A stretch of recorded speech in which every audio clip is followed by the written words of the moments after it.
কি কাজ করলে ইতিকাফ নষ্ট হয়ে যায় এবং লাইলাতুল কদর সম্পর্কে আমরা আজকে আলোচনা শুনবো ইনশাআল্লাহ।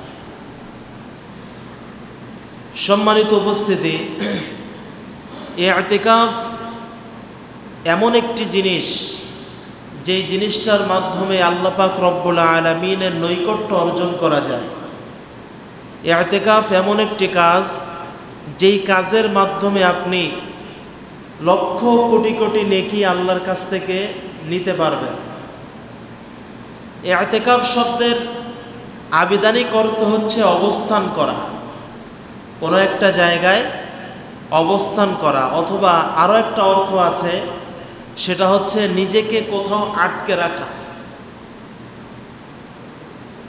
তাহলে ইতিকাফের শাব্দিক অর্থ কি? কোনো জায়গায় অবস্থান করা অথবা নিজেকে কোথাও আটকে রাখা, এটা হচ্ছে ইতিকাফের শাব্দিক অর্থ। শরীয়তের পরিভাষায় ইতিকাফ বলা হয় আল্লাহর সন্তুষ্টি অর্জনের লক্ষ্যে রমজানের শেষ 10 দিন বিশেষ ইবাদতের নিয়তে অবস্থান করা। শরীয়তের পরিভাষায় এটাকে বলা হয় ইতিকাফ। আল্লাহর সন্তুষ্টি অর্জনের জন্যে রমজানের শেষ 10 দিন আল্লাহর ইবাদতের জন্য মসজিদে অবস্থান করাকে কি বলে? ইতিকাফ বলে। আল্লাহর নবী সাল্লাল্লাহু আলাইহি ওয়াসাল্লাম এই ইতিকাফের এত পরিমাণে গুরুত্ব দিয়েছেন, রমজানের রোজা ফরজ হওয়ার পর থেকে নিয়ে নবীজি মৃত্যুর আগ পর্যন্ত কোনোদিন ইতিকাফ মিস করেন নাই। প্রতি বছর ইতিপূর্বে বলে আসছি, নবীজি সাল্লাল্লাহু আলাইহি ওয়াসাল্লাম রমজান মাস আসার 1 মাস পূর্বে থেকে শাবান মাস থেকে নবীজি রমজানের প্রস্তুতি নিতেন এবং নবীজি বলতেন যে তোমরা শাবান মাস থেকে রমজানের প্রস্তুতি নাও। এবং রমজানের শেষ দশকে নবীজি সাল্লাল্লাহু আলাইহি ওয়াসাল্লাম কখনো রাত্রে ঘুমাতেন না, মাজায় গামছা বেঁধে তিনি ইবাদতের জন্য প্রস্তুতি নিতেন। এবং এই শেষ দশক সম্পর্কে বিস্তারিত আলোচনা সামনে করা হবে। তো নবীজি ইতিকাফের গুরুত্ব এতটাই দিয়েছেন যে মৃত্যুর আগ পর্যন্ত তিনি কখনো, যেই দিন থেকে রোজা ফরজ হয়েছে, তিনি ইতিকাফ মিস করেন নাই। এজন্য আল্লাহর নবী সাল্লাল্লাহু আলাইহি ওয়াসাল্লাম ইতিকাফের গুরুত্ব দিতে গিয়ে হাদিস শরীফের ভেতরে বলে দিয়েছেন, যে ব্যক্তি আল্লাহর সন্তুষ্টির জন্য একটা দিন ইতিকাফ করবে, জাআলাল্লাহু বাইনাহু ওয়া বাইনান নারি 3 খলাদিক। আল্লাহর নবী, বিশ্ব নবী বলেন, যে ব্যক্তি আল্লাহর সন্তুষ্টির জন্য একটা দিন ইতিকাফ করবে, একটা দিন যেই ব্যক্তি মসজিদের ভিতরে অবস্থান করবে, সেই ব্যক্তির মাঝে এবং জাহান্নামের মাঝে আল্লাহ পাক 3 খন্দক দূরত্ব তৈরি করে দিবেন। জোরে কোন সুবহানাল্লাহ। 3 খন্দক। 3 খন্দক মানে কি? 1 খন্দকের দূরত্ব হচ্ছে আসমান এবং জমিনের মাঝখানে যত দূরত্ব আছে ওই পরিমাণ হচ্ছে 1 খন্দকের দূরত্ব। অর্থাৎ আসমান এবং জমিনের মাঝে দূরত্ব কতটা? একটা ঘোড়া লাগাতার দিন এবং রাত যদি ছোটে কোনো বিরামহীন ভাবে, তাহলে 500 বছর যদি ছুটতে থাকে, ছুটতে ছুটতে যত দূর যাবে, আসমান এবং জমিনের মাঝখানে ততটা দূরত্ব। জোরে কোন সুবহানাল্লাহ। নবীজি সাল্লাল্লাহু আলাইহি ওয়াসাল্লাম বলেছেন, যে ব্যক্তি ইতিকাফ করে, একদিন আল্লাহর সন্তুষ্টির জন্য ইতিকাফ করে, ওই ব্যক্তির মাঝখানে আর জাহান্নামের মাঝখানে আল্লাহ পাক 3 খন্দক দূরত্ব তৈরি করে দেন। অর্থাৎ আসমান এবং জমিনের মাঝখানে যত দূরত্ব, এই রকম 3টা দূরত্ব মিলে যত দূর হয়, জাহান্নাম এবং ওই ব্যক্তির মাঝখানে তত দূরত্ব আল্লাহ তৈরি করে দেন। জোরে কোন সুবহানাল্লাহ। এইটা হলো ইতিকাফের 1 নাম্বার ফজিলত। 2 নাম্বার ফজিলত হলো আল্লাহর নবী, বিশ্ব নবী হাদিস শরীফের ভিতরে বলে দিয়েছেন, মানে ইতাকাফা আশারান ফি রমাদান, যেই ব্যক্তি রমজান মাসের শেষ 10 দিন ইতিকাফ করে, কানা লি হাজ্জাতাইনি ওয়া উমরাতাইন, ওই ব্যক্তিকে আল্লাহ পাক রব্বুল আলামিন 2টা হজ এবং 2টা উমরার সওয়াব দিয়ে দেন। জোরে কোন সুবহানাল্লাহ। কয়টা হজ? হজ করে দেখছেন কেমন লাগে? হজ করতে গেলে যে পরিমাণ কষ্ট সহ্য করতে হয়, কারণ আপনি আল্লাহর ঘরে যাচ্ছেন, আল্লাহর ঘরের ইবাদত করছেন, লক্ষ লক্ষ মানুষ সেইখানে হজের জন্য একত্রিত হচ্ছে, উমরার জন্য একত্রিত হচ্ছে। কোনো কাজই সহজ নয়। আপনি উমরা করতে যাবেন, উমরা যে অত সহজ তা নয়। আমার 15 দিনের সফরে এমনও গিয়েছে 3টা দিন আমি বিছনা থেকে উঠতে পারে নাই, হাঁটতে পারে নাই, এত পরিমাণে প্রেশার আমার উপর দিয়ে গিয়েছে, শুধুমাত্র ওই কাবা শরীফ তওয়াফ করতে গিয়ে আর সাফা মারওয়া সাই করতে গিয়ে। এত ভিড়, আর দূরত্ব তো কম নয়, অনেকগুলি কাজ সেখানে আছে। একটা কবুল হজ, কবুল উমরা, এত কষ্ট করার পরেও আপনার হজ এবং উমরা যে কবুল হবে কোনো গ্যারান্টি আছে? এই জন্য যে ব্যক্তি ইতিকাফ করবে তার 5টা ফজিলত নবীজি সাল্লাল্লাহু আলাইহি ওয়াসাল্লাম বর্ণনা করেছেন। তার ভিতরে 2 নাম্বার হচ্ছে, যে ব্যক্তি রমজানের শেষ দশকে ইতিকাফ করে, ওই ব্যক্তিকে আল্লাহ পাক রব্বুল আলামিন 2টা হজ, 2টা কবুল হজ এবং 2টা কবুল উমরার সওয়াব তার আমলনামায় দিয়ে দেন। 3 নাম্বার ফজিলত হলো, আল্লাহর নবী বিশ্ব নবী বলেছেন, যেহেতু লাইলাতুল কদর হচ্ছে রমজানের শেষ দশকের বেজোড় রাত্রিতে, যেই ব্যক্তি ইতিকাফ করবে ওই ব্যক্তির কি লাইলাতুল কদর মিস হবে নাকি? মিস হবে? নিশ্চিতভাবে ওই ব্যক্তি লাইলাতুল কদর পাবে, এতে কোনো সন্দেহ নাই। তাহলে এটা 3 নাম্বার ফজিলত, যে ব্যক্তি ইতিকাফ করে ওই ব্যক্তির লাইলাতুল কদর সে নিশ্চিত পেয়ে যাবে। লাইলাতুল কদর পেলে লাভ কি, সামনে আলোচনা আসছে। 4 নাম্বার, একজন ব্যক্তি যখন ইতিকাফ করার কারণে মসজিদে অবস্থান করে, ওই ব্যক্তি মসজিদের বাইরে থাকলে অনেক সামাজিক কাজের সঙ্গে সে জড়িত থাকত, সামাজিক অনেক কাজগুলি সে করত।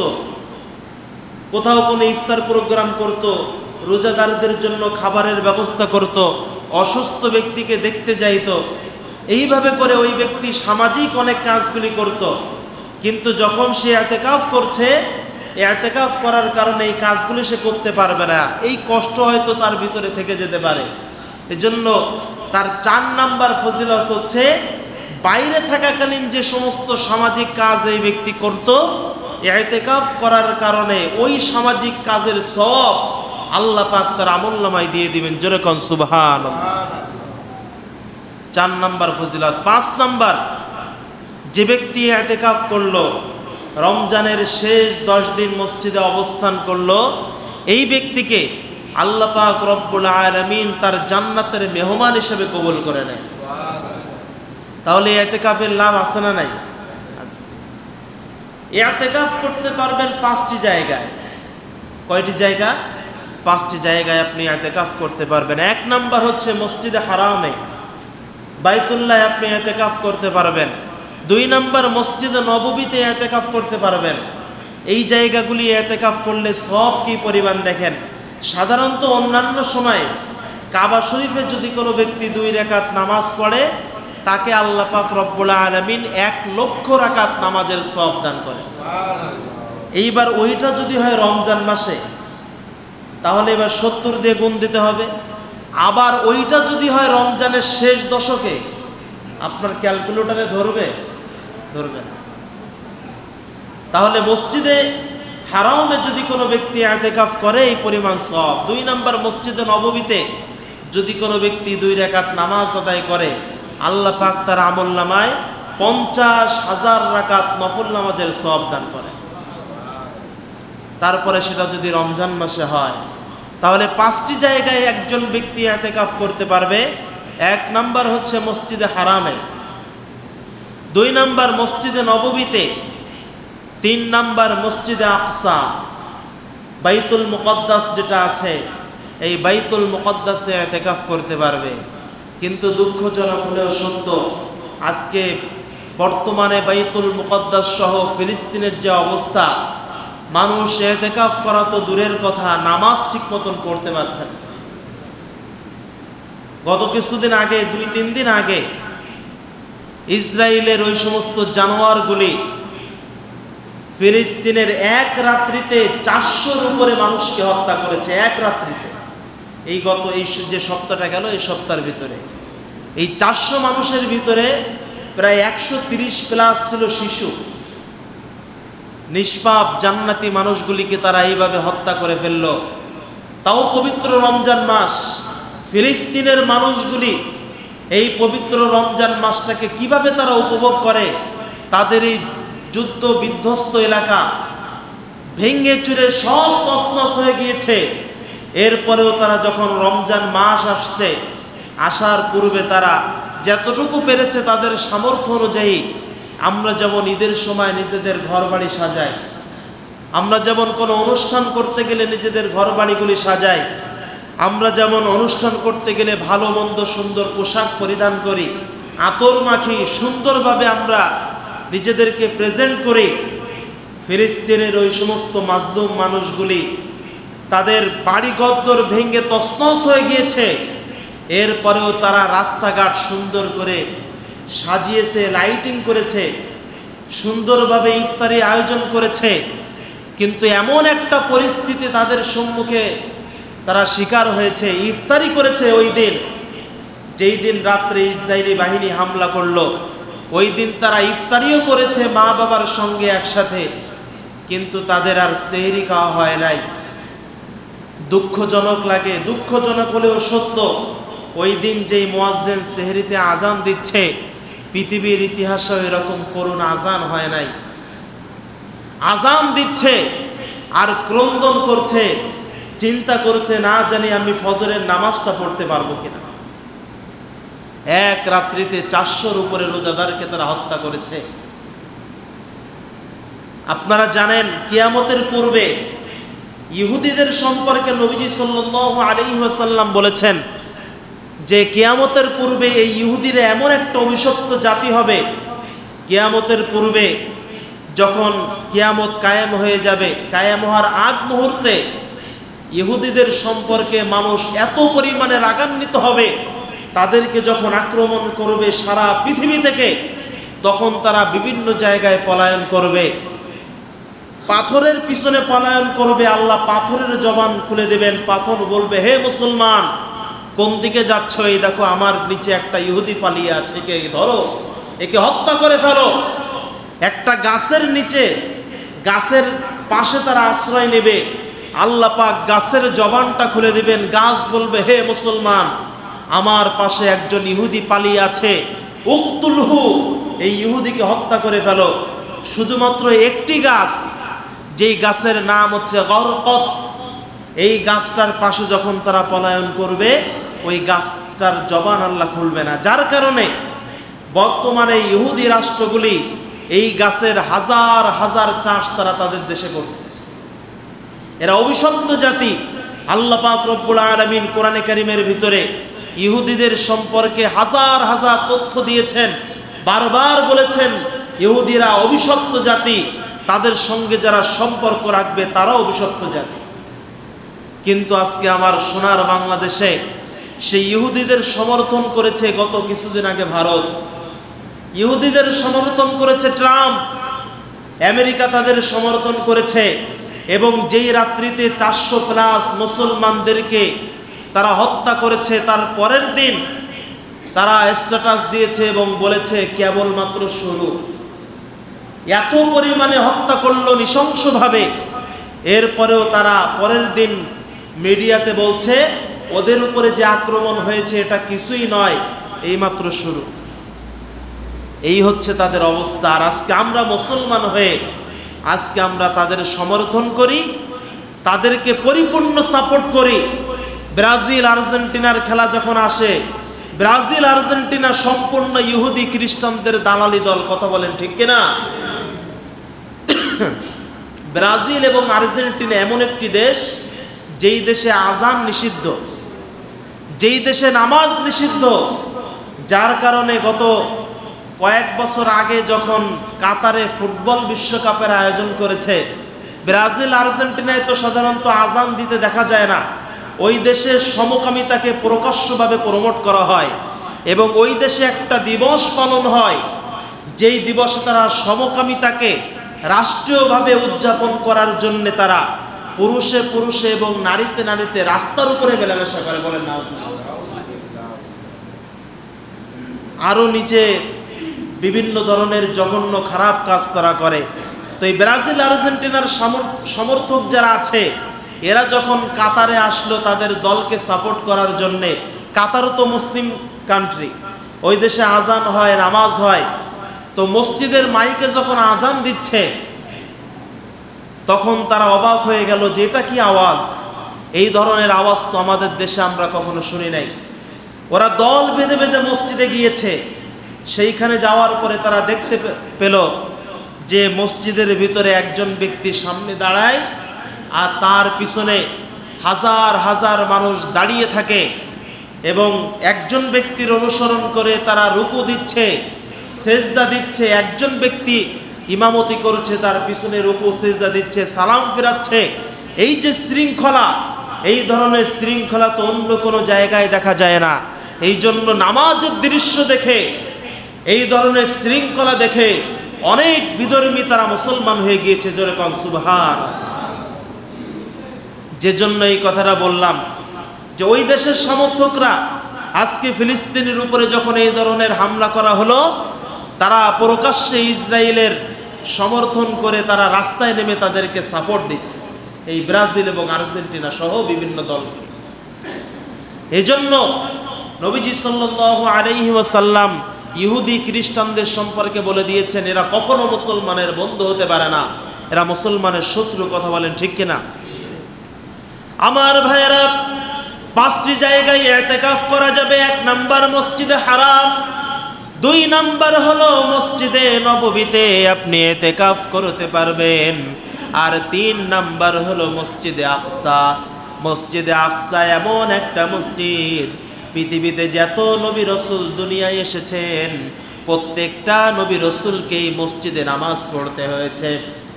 এমন একটা মসজিদে, মসজিদে আকসা, কি কারণে হাজার হাজার মানুষ এই মসজিদের জন্য জীবন দিয়ে দেয়, কি কারণে লক্ষ লক্ষ শিশু এই মসজিদের ভিতরে জীবন দেয়। নবীজি সাল্লাল্লাহু আলাইহি ওয়াসাল্লাম যখন মেরাজে গিয়েছিলেন, সমস্ত নবী রাসূলদেরকে নিয়ে আল্লাহর নবী এই মসজিদে ইমামতি করেছেন। জোরে কোন সুবহানাল্লাহ। এই জন্য এই মসজিদে ইতিকাফ করলে সওয়াব আছে। 4 নাম্বার হলো জামে মসজিদে আপনি ইতিকাফ করতে পারবেন।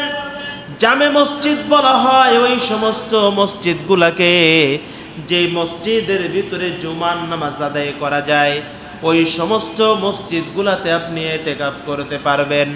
আর 5 নাম্বার হলো পাঞ্জেগানা মসজিদ, যেই মসজিদে 5 ওয়াক্ত নামাজ হয়, জুমার নামাজ হয় না, শুধুমাত্র 5 ওয়াক্ত নামাজ হয়। দেখছেন না এই মসজিদগুলি পাঞ্জেগানা মসজিদ বলে।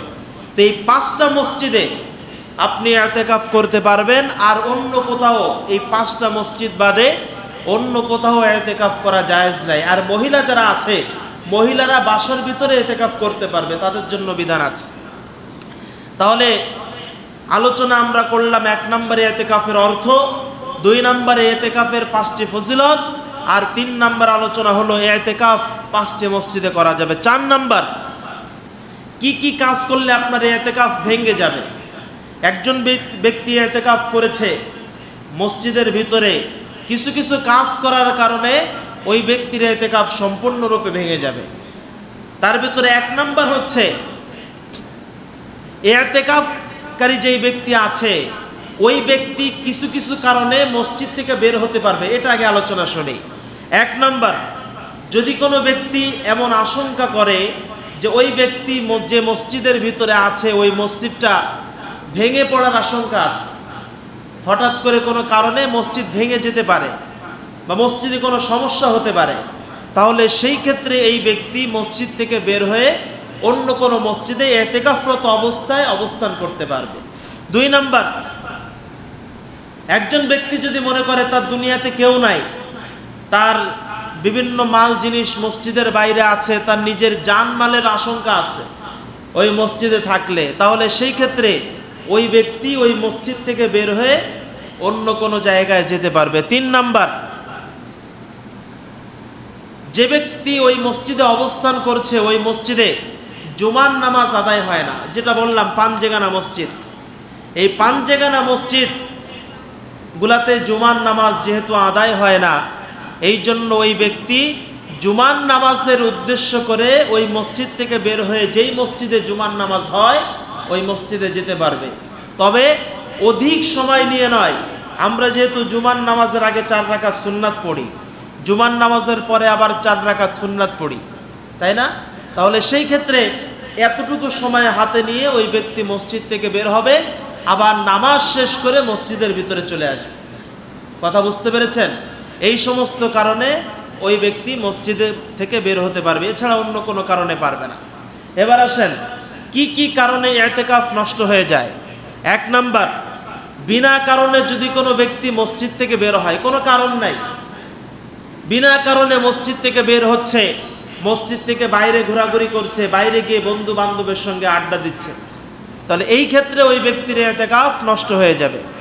2 নাম্বার, যে সমস্ত মহিলারা ঘরের ভিতরে ইতিকাফ করছেন, ইতিকাফরত অবস্থায় যদি ওই মহিলার অসুস্থতা হয়ে যায়, অর্থাৎ হায়েজ বা নেফাস, এই ধরনের মহিলাগত যে সমস্যাগুলি আছে, এই সমস্যাগুলি যদি তাদের হয়ে যায় তাহলে সঙ্গে সঙ্গে ইতিকাফ নষ্ট হয়ে যাবে। 3 নাম্বার, যদি কোনো ব্যক্তি ইতিকাফরত অবস্থায় তার স্ত্রীকে শাহওয়াতের সঙ্গে, উত্তেজনার সঙ্গে স্পর্শ করে, স্পর্শ করার সঙ্গে সঙ্গে ইতিকাফ নষ্ট হয়ে যাবে। উত্তেজনাবশত যদি স্পর্শ করে ইতিকাফ নষ্ট হয়ে যাবে। 4 নাম্বার, একজন ব্যক্তি মুসলমান অবস্থায় ইতিকাফ করেছে কিন্তু কোনো কারণবশত সে মুসলমান থেকে মুরতাদ হয়ে গেল, কাফের হয়ে গেল, তাহলে সেই ক্ষেত্রে ওই ব্যক্তির ইতিকাফ নষ্ট হয়ে যাবে। এইগুলো হচ্ছে ইতিকাফ ভেঙে যাওয়ার কারণ। এই সমস্ত কাজ যদি কোনো ব্যক্তি করে তাহলে তার ইতিকাফ নষ্ট হয়ে যাবে। কিছু কিছু কাজ আছে যেই কাজগুলি যদি আপনি করেন আপনার ইতিকাফ ভাঙবে না, কিন্তু আপনার কাজগুলি মাকরু হবে, অর্থাৎ ওই কাজগুলি যদি আপনি বর্জন করেন তাহলে আপনার জন্য ভালো হয়। সেটা হচ্ছে মসজিদের ভিতরে কোনো একজন ব্যবসায়ী বসে বসে ইতিকাফ করছে, এখন ব্যবসা সংক্রান্ত যে এত আলোচনা, সব আলোচনা তার মসজিদের ভিতর বসে করা লাগে। তো সেই ক্ষেত্রে আপনাকে সর্বোচ্চ চেষ্টা করতে হবে যে এই সমস্ত কাজগুলি বন্ধ করে দিয়ে মসজিদের ভিতরে ইতিকাফে বসে বসে ইবাদত বন্দেগী করা। তবে ইতিকাফে বসে আপনাকে একেবারে চুপ থাকা যাবে না। ইতিকাফে বসছে, কোনো কথাবার্তা নাই, 10 দিন কারোর সঙ্গে কথা বলে না, বোবার মতন বসে থাকে, এটা করা মাকরু। আপনি ইতিকাফ করবেন, যদি 2-3 জন ব্যক্তি ইতিকাফ করে সেক্ষেত্রে আপনারা 3 জন একসঙ্গে বসে ইমানি মুজাকারা করেন, ইমানি আলোচনা করেন, রোজার ফজিলতগুলি আলোচনা করেন, নামাজের ফজিলত আলোচনা করেন, জিকিরের ফজিলত আলোচনা করেন, কোরআন তেলাওয়াত একজন করেন, বাকি 2 জন শোনেন। যদি একা হয় বসে কোরআন তেলাওয়াত করেন, কিন্তু একেবারে ইতিকাফে বসে কোনো কথা বলা যাবে না এমন কোনো বিধান নাই। এই কাজগুলি করা মাকরু। তাহলে ইতিকাফের গুরুত্ব বোঝা গেছে। আলোচনা হলো ইতিকাফ নিয়ে, ইতিকাফের অর্থ, ইতিকাফের 5টি ফজিলত, কি কি কাজ করলে ইতিকাফ নষ্ট হবে, কি কি কাজে আপনি ইতিকাফরত অবস্থায় মসজিদ থেকে বের হতে পারবেন এবং কোথায় কোথায় আপনি ইতিকাফ করতে পারবেন, এই বিষয়ে আমরা আলোচনা শুনলাম। এবার আসেন, আল্লাহর নবী সাল্লাল্লাহু আলাইহি ওয়াসাল্লাম হাদিস শরীফের ভিতরে বলে দিয়েছেন কদর সম্পর্কে। রমজানের শেষ দশকের বেজোড় রাত্রিতে নবীজি সাল্লাল্লাহু আলাইহি ওয়াসাল্লাম লাইলাতুল কদর তালাশ করতে বলেছেন। লাইলাতুল কদর, শবে কদর এমন একটি রাত যেই রাত্রিতে আল্লাহ পাক রব্বুল আলামিন কোরআনে কারীমের ভিতরে ঘোষণা দিয়েছেন এই রাত হচ্ছে 1000 মাসের চেয়ে উত্তম। জোরে কোন সুবহানাল্লাহ। আল্লাহ পাক রব্বুল আলামিন এই ব্যাপারে কোরআনে কারীমের ভিতরে বলে দিয়েছেন, সবাই পড়েন, ইন্না আনজালনাহু ফি লাইলাতিল কদরি ওয়া মা আদরাকা মা লাইলাতুল কদর। আল্লাহ পাক বলেন কোরআনটা আমি নাজিল করেছি লাইলাতুল কদরে, সম্মানিত এই রাত্রে আমি আল্লাহ পাক রব্বুল আলামিন কোরআনটা নাজিল করেছি। তোমরা কি জানো নাকি লাইলাতুল কদরটা কেমন রাত, কেমন ফজিলতের রাত? আল্লাহ পাক নিজে প্রশ্ন করছেন, আবার পরবর্তীতে উত্তর দিলেন, বান্দারে লাইলাতুল কদর কোনো সাধারণ রাত হতে পারে না। আল্লাহ পাক বললেন লাইলাতুল কদরি খায়রুম মিন আলফি শাহর। লাইলাতুল কদর হচ্ছে এমন একটি রাত যেই রাতটা হাজার মাসের চাইতে উত্তম। জোরে বলেন সুবহানাল্লাহ। সূরাতুল কদর কি কারণে নাজিল হয়েছিল শোনেন। আল্লাহর নবী, বিশ্ব নবী সাহাবায়ে কেরামকে বলছেন, ও আমার সাহাবীরা, বনি ইসরাইলের সময়ে একজন ব্যক্তি ছিল, যেই ব্যক্তিকে আল্লাহ পাক রব্বুল আলামিন 1000 বছরের অধিক হায়াত দান করেছিলেন। 1000 বছরের অধিক হায়াত আল্লাহ তাকে দান করেছিলেন। এই ব্যক্তি এত পরিমাণে আল্লাহর ইবাদত করতেন, দিনের বেলায় সারাটা দিন তিনি আল্লাহর জন্য জিহাদ করতেন, দিনের বেলায় সারাটা দিন তিনি দ্বীনের দাওয়াত দিতেন, আর রাতের বেলায় সারাটা রাত তিনি আল্লাহর জন্য ইবাদত বন্দেগী করতেন। সাহাবায়ে কেরামের মনটা খারাপ হয়ে গেল। ওই ব্যক্তি 1000 রাত পেয়েছে, 1000 দিন পেয়েছে। আমরা যদি এইরকম ভাবে 1000 দিন পেতাম, আমরাও দিনের বেলায় আল্লাহর ইবাদত করতাম, আমরাও দিনের বেলায় হাজার হাজার রাত জিহাদ করতাম, দিনে জিহাদ করতাম, রাতের বেলায় ইবাদত করতাম। কিন্তু আল্লাহ পাক রব্বুল আলামিন আমাদের হায়াতটাকে সংকীর্ণ করে দিয়েছেন, আমাদের হায়াতটাকে অল্প করে দিয়েছেন। এই কথা সাহাবায়ে কেরাম বলছেন আর মনের ভিতরে অসন্তুষ্টি প্রকাশ করলেন। সঙ্গে সঙ্গে আল্লাহ পাক রব্বুল আলামিন সূরা কদরের আয়াতটা নাযিল করে বলে দিলেন, লাইলাতুল কদরি খায়রুম মিন আলফি শাহরিন। হে নবী, আপনি বলে দিন, ও আমার সাহাবীরা মন খারাপ করো না। ওই ব্যক্তি 1000-এর বেশি হায়াত পেয়েছে, 1000 রাত আল্লাহর জন্য ইবাদত করেছে, 1000 দিন ওই ব্যক্তি দ্বীনের জন্য জিহাদ করেছে।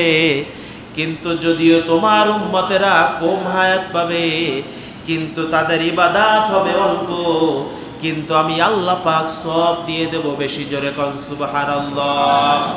আল্লাহ পাক বললেন লাইলাতুল কদরি খায়রুম মিন আলফি শাহরিন।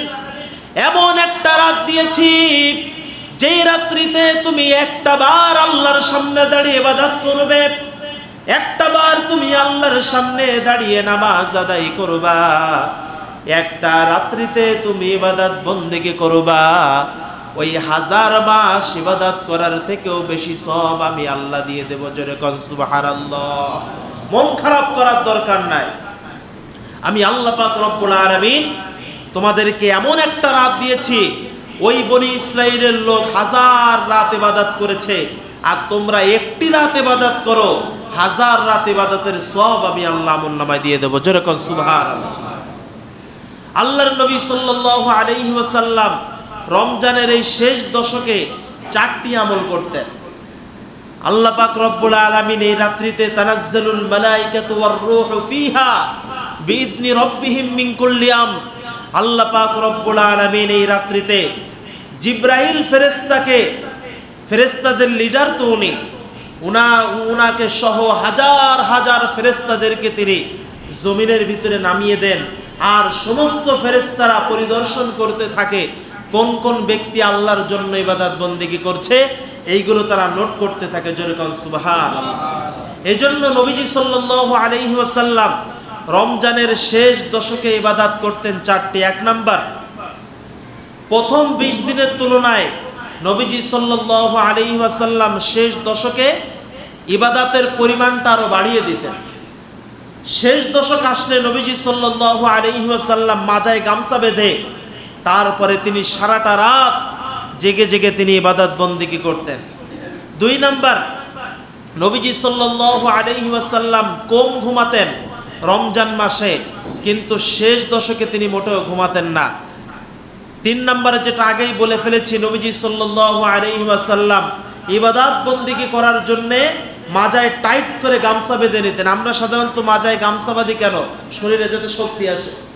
কৃষকরা গামছা মাজায় বেঁধে তারপরে মাঠে নামে কেন? কারণ যাতে শরীরে শক্তি পায়। তো নবীজি ইবাদত বন্দিগি যাতে বেশি বেশি করতে পারেন, শরীরে যাতে শক্তি বেশি হয়, এই জন্য তিনি মাজায় গামছা বেঁধে নিতেন। 4 নাম্বার তিনি যেটা করতেন সেটা হচ্ছে নিজে তো ইবাদত বন্দিগি করতেনই এবং তার পরিবার পরিজন যারা ছিলেন সবাইকে ইবাদত বন্দিগি করার জন্য উদ্বুদ্ধ করতেন। এই কাজগুলি আমরা করতে পারবো না ইনশাআল্লাহ? লাইলাতুল কদর কবে, শবে কদর কবে, এই ব্যাপারে নবীজি সাল্লাল্লাহু আলাইহি ওয়াসাল্লাম বলেছেন যে আল্লাহ আমাকে জানিয়েছিলেন শবে কদর এটা কবে হতে পারে, আল্লাহ আমাকে জানিয়েছিলেন। এবং আমি যখন এটা সাহাবীদেরকে জানাতে যাব, আমি রাস্তা দিয়ে যাচ্ছি, ওই সময় দেখি 2 জন সাহাবী ঝগড়া করছে। নবীজি সাল্লাল্লাহু আলাইহি ওয়াসাল্লাম ওই ঝগড়া মেটাতে গিয়ে নবীজি বলেন যে ওরা যখন ঝগড়া করছে, ওই ঝগড়াটা আমি থামাতে গিয়েছিলাম, ওই থামাতে গিয়ে কবে যে লাইলাতুল কদর সেটা আল্লাহ আমার জেহেন থেকে তুলে দিয়েছে। এজন্য নবীজি সাল্লাল্লাহু আলাইহি ওয়াসাল্লাম বলতেন যে তোমরা রমজানের শেষ দশকের বেজোড় রাত্রিতে তোমরা লাইলাতুল কদর তালাশ করো। শেষ দশকের বেজোড় রাত্রির আজকে হচ্ছে প্রথম রাত। আজকে কয় রোজা? 20 রোজা, 21তম রাত আজকে। নবীজি বলতেন শেষ দশকের বেজোড় রাত্রিতে 21, 23, 25, 27 আর 29। আমরা তো ইবাদত করি শুধু 27 রাত্রে, অথচ নবীজি নির্দিষ্টভাবে কখনো বলেন নাই যে 27 রাত্রে লাইলাতুল কদর। তবে উলামায়ে কেরাম বলেছেন 27 রাত্রে হওয়ার সম্ভাবনা আছে। লাইলাতুল কদর চেনার কিছু টিপস আপনাদেরকে দিচ্ছি। যে রাত্রে লাইলাতুল কদর হবে, শবে কদর হবে যেটা, ওই দিন চাঁদ যেটা আকাশে ওঠে, ওই চাঁদটা অন্য দিনের তুলনায় একটু বেশি উজ্জ্বল হবে। এরপরে সূর্যের একটা তীব্রতা থাকে না, এই যে গরমের কারণে, অতিরিক্ত গরমের কারণে বের হওয়া যায় না। তো এই যেই রাত্রে শবে কদর হয় বা লাইলাতুল কদর হয়, ওই রাত্রের যে দিনটা আসে, যেমন আজকের দিনটা দেখবেন সূর্যের তাপমাত্রা অন্য দিনের তুলনায় কম হয়। আজকের যে তাপমাত্রা আপনাদের কি মনে হয় যে অন্য দিনের তুলনায় বেশি? মনে হচ্ছে না? কম হবে। 3 নাম্বার, চাঁদ যেটা আকাশে উদিত হয় সেইটা একটা গোল প্লেটের মতন সুন্দর দেখা যায়। 4 নাম্বার, ওই দিনের আবহাওয়াটা একটু অন্য দিনের তুলনায় ঠান্ডা হয়। আবহাওয়া সারাদিন দেখবেন বেশি গরমও না, বেশি ঠান্ডাও না। আর 5 নাম্বার হচ্ছে আল্লাহ পাক রব্বুল আলামিন ওই রাত্রে অসংখ্য হাজার হাজার ফেরেশতা আল্লাহ পাক রব্বুল আলামিন দুনিয়াতে নামিয়ে দেন। এখন ফেরেশতারা তো আমরা তো ফেরেশতাদের দেখতে পাই না, পাই, কিন্তু চতুর্পাশের যে আলামতগুলি আছে, ওই আলামতগুলি দেখে মনে হতে পারে যে হয়তো বা আজকের রাতটা, এটা কেন জানি আমার কাছে মনে হচ্ছে যে আজকে যেই রাতটা হবে ওইটাও লাইলাতুল কদর হতে পারে, বাকি আল্লাহ পাক জানেন। এজন্য আমাদের রমজানের শেষ দশকের বেজোড় রাত্রিতে আমাদের প্রত্যেকটা রাত আমাদের ইবাদত বন্দেগীতে কাটাতে হবে। আমি আপনাদেরকে ইবাদতের কিছু সিস্টেম বলে দিচ্ছি। 1 নাম্বার, যেহেতু রমজান মাসে তাহাজ্জুদের একটা ফজিলত আছে, 2 রাকাত নামাজ পড়লে আপনি 70 রাকাত নামাজের সওয়াব পাবেন। কিন্তু ওইটা যদি হয় লাইলাতুল কদরে, তাহলে ওই 83 বছর 4 মাস, অর্থাৎ যে খায়রুম মিন আলফি শাহরিন, 1000 মাসকে যদি আপনি হিসাব করেন তাহলে হচ্ছে 83 বছর 4 মাস। ওই 83 বছর 4 মাস আপনি নফল নামাজ পড়ার যে সওয়াব, ওইটা আপনি আমলনামায় পেয়ে যাবেন। এজন্য প্রত্যেক বেজোড় রাত্রিতে 2 রাকাত 4 রাকাত করে আপনি নফল নামাজ পড়ে নেবেন। 2 নাম্বার, আপনি প্রতিদিন 1 পৃষ্ঠা 2 পৃষ্ঠা তেলাওয়াত করতে পারেন, অথবা প্রতি রাত্রিতে আপনি 3 বার সূরা ইখলাস পড়বেন, 1 খতম কোরআনের সওয়াব আল্লাহ আপনার আমলনামায় দিয়ে দিবেন। এবার আপনি হিসাব করেন তো, 3 বার সূরা ইখলাস পড়লেন, 1 খতমের সওয়াব পেলেন, ওইটা আপনি 70 দিয়ে যদি গুণ দেন, যে সওয়াবটা হলো ওইটা যদি আবার লাইলাতুল কদরে হয়ে যায়, তাহলে কত কোটি সওয়াব হবে, কোনো হিসাব আছে? নাই। এজন্য প্রতিদিন বেজোড় রাত্রিতে আপনার সর্বনিম্ন 3 বার করে সূরা ইখলাস পড়বেন। এরপরে প্রত্যেক রাত্রিতে কমপক্ষে 1 টাকা, আমি একেবারে নিম্নটা বললাম, কমপক্ষে 1 টাকা আপনি দান করবেন আল্লাহর রাস্তায় বেজোড় রাত্রিতে। ফজিলত দেখেন, 1 টাকা দান করলে কয় টাকা দানের সওয়াব? 70 টাকা। এবার ওইটা যদি লাইলাতুল কদরে হয় তাহলে আরো কত সওয়াব হবে, হিসাব আছে? সর্বনিম্ন 1 টাকা বললাম, সর্বোচ্চ যত দিয়ে পারেন প্রতি রাত্রে আপনি এই টাকাটা 10 টাকা হোক, 20 টাকা হোক, 50 টাকা হোক আপনি সদকা করবেন। 4 নাম্বার, প্রতিদিন রাত্রে কমপক্ষে আপনি 10 বার নবীর উপরে দরুদ পড়বেন। আর 5 নাম্বার হচ্ছে এই রাত্রে বেশি বেশি আল্লাহর কাছে মুনাজাত করতে হবে। নবীজি সাল্লাল্লাহু আলাইহি ওয়াসাল্লামকে আম্মাজান আয়েশা রাদিয়াল্লাহু আনহা জিজ্ঞাসা করেছিলেন যে আমি যদি লাইলাতুল কদর পেয়ে যাই আমি কি দোয়া করব? তখন নবীজি একটা দোয়া শিক্ষা দিয়েছিলেন, আমি কি বলবো দোয়াটা? নবীজি বলেছিলেন, আয়েশা তুমি লাইলাতুল কদর যদি পেয়ে যাও রমজানের শেষ দশকের বেজোড় রাত্রিতে একটা দোয়া তোমরা করবা, সেটা হচ্ছে আল্লাহুম্মা ইন্নাকা আফুউন তুহিব্বুল আফওয়া ফাআফু আন্নি। সবাই পড়েন, আল্লাহুম্মা ইন্নাকা আফুউন তুহিব্বুল আফওয়া ফাআফু আন্নি। এই দোয়াটা নবীজি সাল্লাল্লাহু আলাইহি ওয়াসাল্লাম আয়েশা রাদিয়াল্লাহু আনহাকে শিক্ষা দিয়েছেন এবং বলেছিলেন তোমরা শবে কদর এই লাইলাতুল কদরে এই দোয়াটা করবা। তাহলে আমরা সবাই চেষ্টা করব লাইলাতুল কদরে ইবাদত বন্দেগী করার জন্য, বিশেষ করে রমজানের শেষ দশকের প্রতিটি রাতে আমরা যেন ইবাদত বন্দেগীতে কাটাতে পারি। আল্লাহ পাক তৌফিক দান করেন, জোরে বলি আমিন। ইতিকাফ যারা করবেন আজকে সূর্য ডোবার পূর্বে আপনাদেরকে মসজিদে অবস্থান করতে হবে।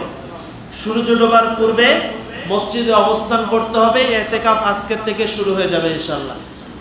ইতিকাফ যদি কোনো ব্যক্তি করে, কি ফজিলত তো বললাম, কিন্তু যদি কোনো মসজিদে ইতিকাফ না হয়, কেউ যদি না করে পুরা এলাকার মানুষ গুনাহগার হবে। এজন্য আমি এখানে এসে আগেই খোঁজ নিয়েছি ইমাম সাহেবের কাছে যে কয়জন ইতিকাফ করছে। আলহামদুলিল্লাহ 2-3 জন মনে হয় রাজি হয়েছে। সবাই চেষ্টা করবেন বসার জন্য। আল্লাহ পাক রব্বুল আলামিন আমাদের তৌফিক দান করেন, জোরে বলি আমিন। ওয়া আখিরু দাওয়ানা আলহামদুলিল্লাহি রাব্বিল আলামিন। যারা সুন্নাত পড়েন নাই সুন্নাত পড়ে নেন।